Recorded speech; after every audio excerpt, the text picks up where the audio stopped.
Heart's beating. All right. Folks, I talk a lot on my show about, that's right, fiber. Folks, let's talk about fiber on this show.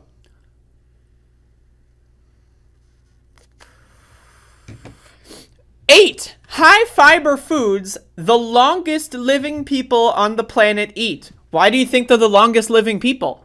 Huh? Why do you think they're because they eat fucking fiber, motherfucker. They eat goddamn fiber. That's why they're the longest motherfucking living people. Like, again, I've been telling you this.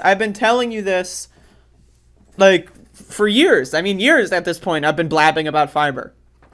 Again, hashtag my fiber story. I used to have a lot of chronic health issues, and when I started eating high fibrous foods, vegetables every single day, a lot of my chronic health issues went away. Now, again, I'm not promising that that's going to happen for everyone. I'm relatively young, so, like, you know, that's a factor.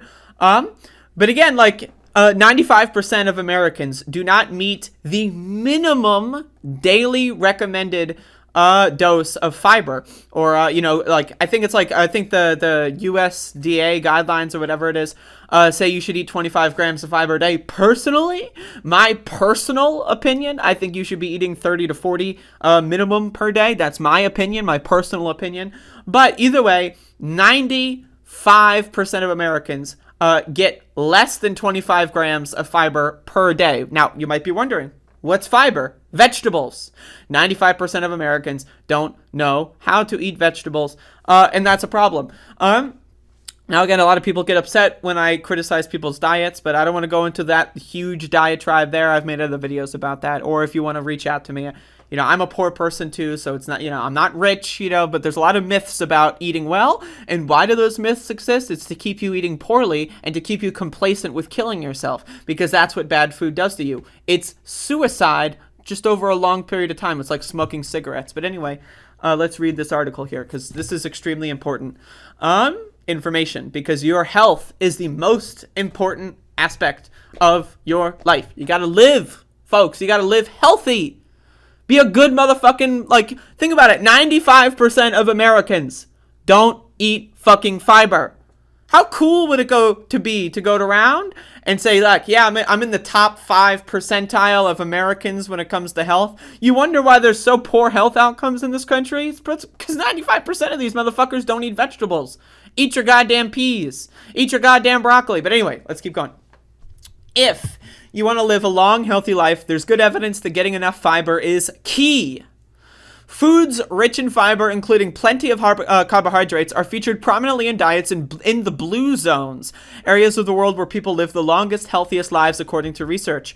Blue zones represent a wide variety of cuisines, like Japanese, Greek, Italian, and Costa Rican. While the specific foods vary, common high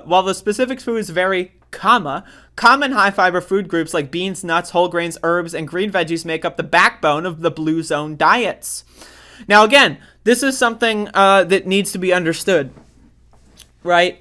It does, like, there is a reason, right? There is a reason why really good foods are made in society to seem unattainable, right? There's myths that you need to be rich in order to eat well, or you need to spend hours of your day in order to cook your own, like healthy meals. Those are myths, right? The reason those myths are so popular is because countries thrive when, like, you know, the rich thrive when the population is sick, because when the population is sick, they're less likely to revolt. They're less likely to act out. They're more likely to go do their drone-like activities, be the cogs in the machine of capitalism, you know, do their work, go home, eat their chips, eat their ice cream, you know, smoke their cigarettes, and die before the age of 65, before Social Security kicks in, right? I need you to understand, right? There is a reason why there's so many myths and misinformation when it comes to healthy eating, and that reason is because capitalism. They want to keep you sick, and they want to keep you complacent.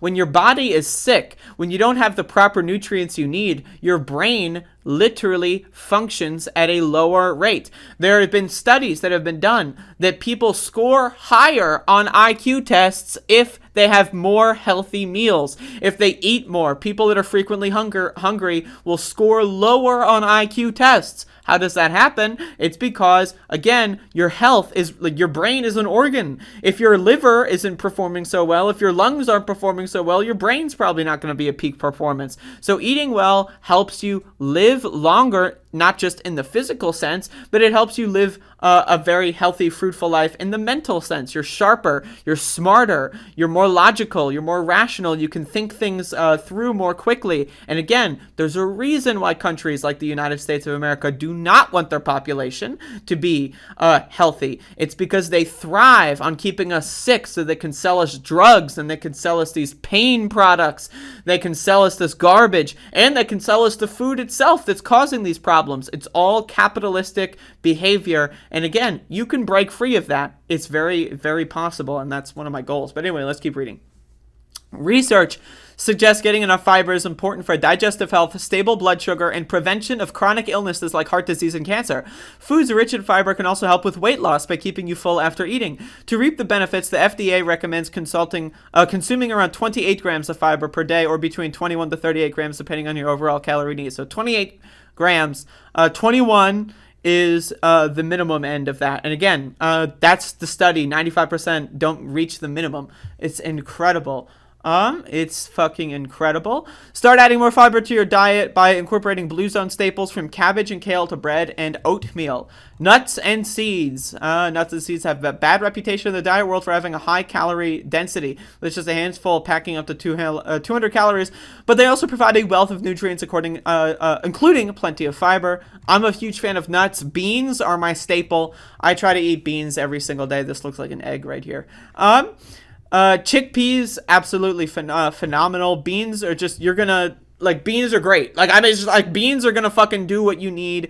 Beans are a superfood. Like, literally, I'm telling you, if you, if you get, like, the cheapest dried beans and you prepare, like, a fucking pot full and, like, you just have, like, a scoop of beans in every one of your meal, like, it's gonna be, it's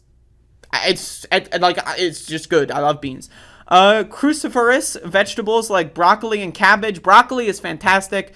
Cabbage is good. I recommend those. Whole grains like steel-cut oats and barley. I'm not a huge barley or oat fan. I'm going to be honest. Not much into grains. Maybe I should be more into grains, but I'm not much into grains. Bread is another stigmatized food in many diet circles, but experts say you shouldn't fear the loaf. Now, again, there's different kinds of breads. Not all bread is healthy for you. Like enriched, high fructose corn syrup infused, like white bread. That's not what we're talking about here. We're talking about rich in fiber, rye bread. I consume rye bread sometimes. That kind of stuff. Root vegetables like sweet potatoes and yams. I mean, they're okay. Carrots, I like carrots. I'm a big carrot fan. Potatoes are not, potatoes are good for sure, but they're not the healthiest of those. Fruits are good. I'm getting into blueberries. I'm a blueberry fan now. Herbs and spices. You're going to want herbs and spices. Like, it just makes your food taste better. It just makes healthy eating better. If you have like a lot of herbs and spices, people always go like, oh, should poor people just learn to eat bland rice and beans every day? Yes, you should. I'm poor and I've eaten like rice and beans every day for weeks and weeks and weeks. Why? Because I put spices on that shit, motherfucker. I'm putting that powder on there. I'm putting the fucking flakes. I'm getting the fucking the fucking salts and the peppers and the fucking, again, there's so many self-defeating thought loops that people go on to convince themselves that eating healthy is something that they shouldn't do. Herbs and spices go a long fucking way. Get some hot sauce on that bitch. That speeds up your metabolism.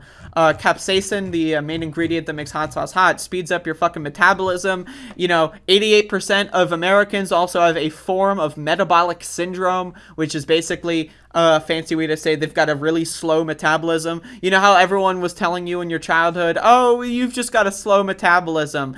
That person's just got a fast metabolism. It's not like it's a genetic thing. Yes, people can have genetic predisposition predispositions to having a slower, like that's a whole thing, yes. But like a metabolism is not like, you're not born with a fucking fast metabolism or a slow metabolism, right? That's like you can like fix a slow metabolism in a couple weeks of healthy eating. So like, that's just, I'm just throwing that out there. So there you go, folks.